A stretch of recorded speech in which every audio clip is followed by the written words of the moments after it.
Interesting story channel کے معزز ناظرین، سنتے ہیں رمضان المبارک میں پیش آنے والی انوکھی داستان غریب کا دسترخوان۔ جلدی کرو، افطاری کا وقت ہونے والا ہے۔ ساحر صاحب گھڑی دیکھتے ہوئے بولے، شربت بنا لیا بیگم؟ جی بنا لیا، بیگم نے جواب دیا۔ اور لسی بنا لی؟ جی وہ بھی بنا لی ہے۔ بیگم مسکراتے ہوئے بولی، ہاں دیکھو تو صحیح گرمی کس قدر شدید ہے، لسی کے بغیر تو گزارا ہی نہیں۔ اور پھر بیگم نے بچوں کے ساتھ مل کر ایک ایک چیز دسترخوان پر سجانا شروع کر دی۔ یہ پکوڑے، یہ سموسے، یہ دہی بڑے، یہ کسٹرڈ، یہ چنا چاٹ، یہ فروٹ چاٹ، لسی الگ، روح افزا کا دودھ والا شربت الگ، اور بچوں کی فرمائشیں پر کوئس بھی بنایا گیا۔ ارے بیگم کھجوریں تو لے کر آؤ، کھجور سے روزہ کھولنا تو سنت ہے بھائی۔ جی جی لاتی ہوں، دو رہی ہوں۔ یہ لیجئے کھجوریں بھی آ گئی ہیں۔ دسترخوان انواع و اقسام کے کھانوں سے سج چکا تھا۔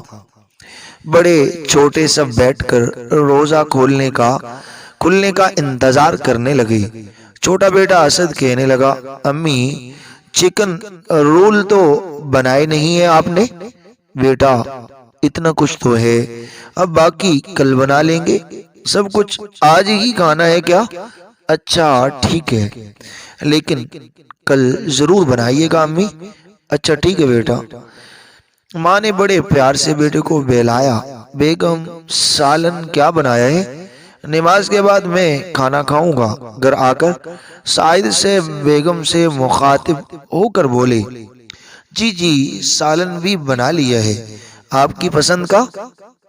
کوفتے پہلے ہی بنا کر فریج میں رکھے ہوئے تھے، بس منٹوں میں سالن بھی تیار ہو گیا۔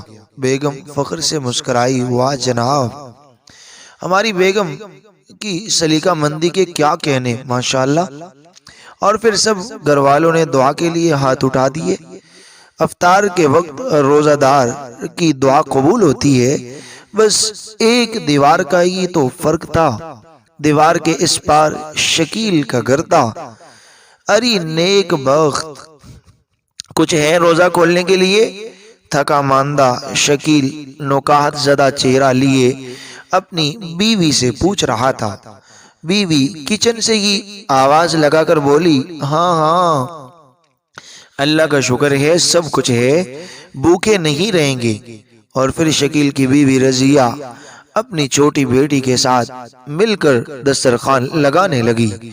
ابلے ہوئے آلو کا سالن اور روٹیاں دسترخوان پر لا کر رکھ دی، ساتھ میٹھا شربت بھی۔ یہ میٹھا شربت وہ شربت ہوتا ہے جس میں چینی کے سوا اور کچھ نہ ہو، نہ روح افزا، نہ نرگس، نہ کوئی اور مشروب، نہ ہی لیمبو، صرف سادہ چینی کا میٹھا پانی اور گنتی کی 6-7 سوکھی سی پکوڑیاں۔ سوکھی اس لیے کہ ان بیچاری پکوڑیوں کے نصیب میں نہ پیاز، نہ آلو، نہ پالک، نہ بند گوبھی، کچھ بھی نہیں۔ کھائیں تو روزہ داروں کے حلق میں اٹکنے لگی، مگر کیا کریں، مجبوری ہے نا۔ آخر غریب کا بھی تو دل چاہتا ہے کچھ چٹپٹا کھانے کو۔ یہ ہے غریب کا دسترخوان۔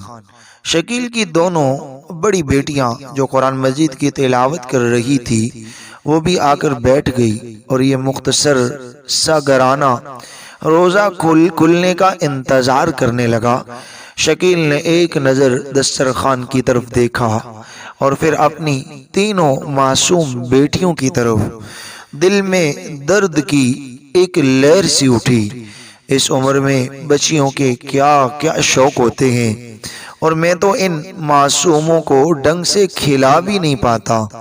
افطار کا وقت قبولیت دعا کا وقت ہوتا ہے، اور وہ سب دسترخوان کے چاروں طرف بیٹھ کر دعائیں مانگنے لگے۔ شکیل کی آنکھوں میں آنسو آ گئے، رب کی بارگاہ میں فریاد کرنے لگا، اے میرے اللہ، میری معصوم بچیوں کے نصیب اچھے کر، آگے کہیں غربت کی چکی میں پسنے سے بچا لینا میرے مولا، انہیں نیک شریف اور خوشحال رشتے عطا فرما۔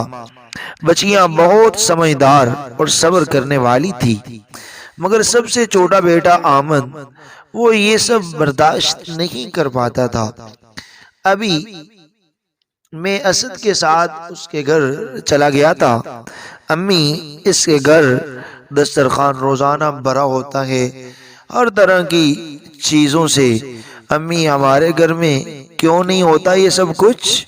آمد ماں کی طرف دیکھ کر منہ بسورنے لگا، مجھ سے نہیں کھائے جاتے، روز روز کبھی آلو کی ٹنڈے کبھی دال، کتنی دفعہ سمجھایا ہے بیٹا، صبر کرو، اللہ سب کچھ ٹھیک کر دے گا۔ رضیہ اپنے بیٹے کو مخاطب کر کے بولی، صبر تو کرتا ہوں امی، مگر کبھی ہفتے میں ایک دفعہ تو اچھا کھلا دیا کریں، کبھی اس شربت میں روح افزا تو ڈال دیا کرے، کبھی تو گوشت یا مرغی کا سالن بنا لیا کرے، یہ ٹنڈے توری اور ابلے آلو ہی ہمارے نصیب میں رہ گئے ہیں کیا؟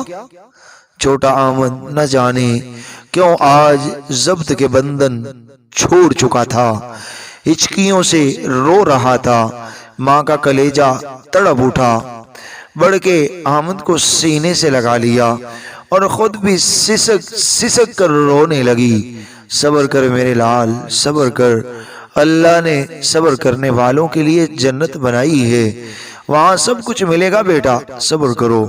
اور آمد ماں کے سینے سے لگ کر گٹ گٹ کے ہچکیاں بھرتا رہا۔ ابھی 11-12 سال کا ہی تو تھا، مگر روزے سب پورے آ رہے تھے اس کے۔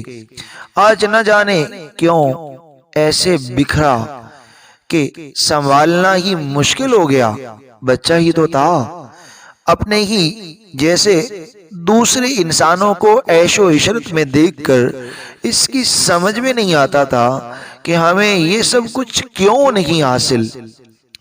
بچیاں بھی اندر ہی اندر گھٹ رہی تھی، حالات کو سمجھتی تھی، اس لیے کبھی کہتی بھی نہ تھی ماں سے کہ امی جان، صرف افطاری ہی کی کیا بات ہے، سحری میں بھی تو سوکھی روٹیاں نہیں کھائی جاتی، کاش کبھی پراٹھا ہی بنا کر کھلا دے ماں، سحری میں 2 چمچ دہی ہمیں بھی مل جایا کرے تو کیا ہے۔ پروسن بتا رہی تھی سحری میں دہی کھانے سے پیاس نہیں لگتی، وہ اندر ہی اندر نہ جانے کیا کیا سوچ رہی تھی۔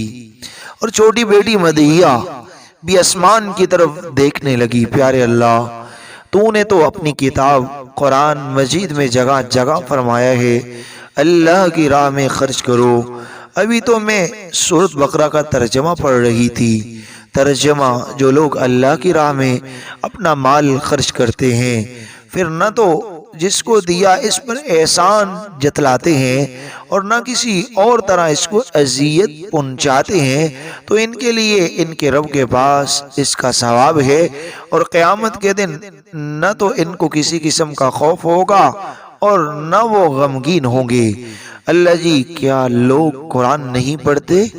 کیا قرآن ان کی سمجھ میں نہیں آتا؟ تو پھر یہ لوگ کیوں اللہ کی راہ میں خرچ نہیں کرتے؟ یہ لوگ کیوں نہیں سمجھتے؟ غریب کا بھی تو دل ہوتا ہے، خواہشیں ہوتی ہیں، کبھی کبھی تو ہمارا بھی اچھا کھانے کو دل چاہتا ہے نا۔ میرے پیارے اللہ، میں تجھ سے گلہ نہیں کر رہی، تو ہمیں جس حال میں بھی رکھے ہم تجھ سے راضی ہیں، میں تو بس اپنے دل کی باتیں تجھ سے کر رہی ہوں۔ امی سے کہوں گی تو وہ اور دکھی ہوگی نا، اس لیے تجھ سے کہتی ہوں پیارے اللہ، کچھ اچھا کھانا کھانے کو بہت دل چاہ رہا ہے، بہت پیاس لگی ہے میرے اللہ، دودھ والا شربت پینے کو بہت جی چاہ رہا ہے میرے پیارے اللہ، تو ہمیں اپنے فضل سے دنیا میں بھی کھلا اور آخرت میں بھی ہمیں نعمتوں بھری زندگی عطا فرما اور ہمیں اپنا فرما بردار بنا لے۔ پیارے اللہ اپنے خزانوں میں سے ہمیں بہت ساری کھانے کی اچھی اچھی چیزیں عطا فرما۔ مدحیہ اپنی ہی روح میں اللہ سے باتیں کیے جا رہی تھی۔ گھر کا ہر فرد اللہ کے ساتھ مناجات میں مصروف تھا۔ افطار سے پہلے کا آدھا گھنٹہ یوں ہی گزر گیا۔ اذان ہونے ہی والی تھی کہ کسی نے دروازہ کھٹکھٹایا۔ شکیل نے دروازے پر جا کر دیکھا تو ساجد سے کھانے کی ایک بڑی سی ٹرے لیے کھڑے تھے، ساتھ میں ان کا بیٹا بھی شربت کا جگ لیے ہوئے کھڑا تھا۔ شکیل حیران ہی رہ گیا۔ ساجد صاحب نے آگے بڑھ کر سامان نیچے رکھ دیا اور شکیل کے ہاتھ پکڑ کر کھڑے ہو گیا۔ مجھے معاف کرنا دوست، ساتھ رہتے ہوئے بھی میں تمہارے حقوق سے غافل رہا۔ ابھی اسد کے ضد کرنے پر ایس کریم لینے نکلا تو گلی سے گزرتے ہوئے آمد کی روتی آواز نے میرے قدم جکڑ لیے۔ مجھے معاف کرنا میرے بھائی، میں از حد شرمندہ ہوں۔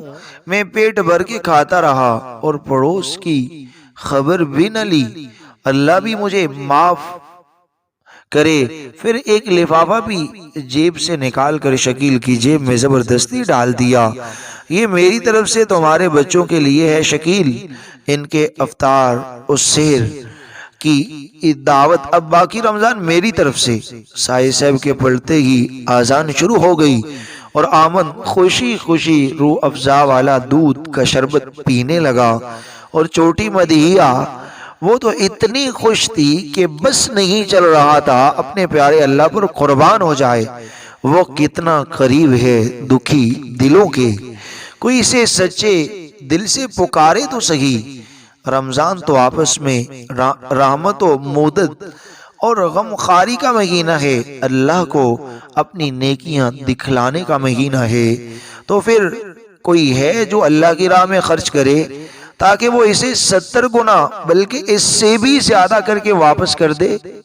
اور دوڑو اس بخشش کی طرف جو تمہارے رب کی طرف سے ہے، اور دوڑو اس جنت کی طرف جس کا پھیلاؤ سارے آسمان اور زمین پر ہے، جو تیار کی گئی ہے ایسے متقی لوگوں کے لیے جو اللہ کی راہ میں خرچ کرتے ہیں، فراخی میں بھی اور تنگی میں بھی۔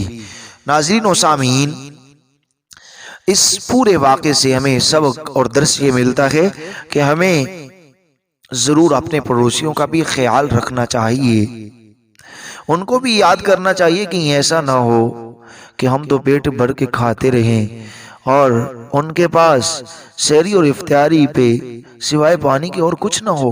تو میرے بھائیو دوستو، ضرور اپنے آس پاس دیکھ لیا کریں، ضرور دیکھا کریں، اور مستحقوں تک ضرور ان کا حق پہنچایا کریں۔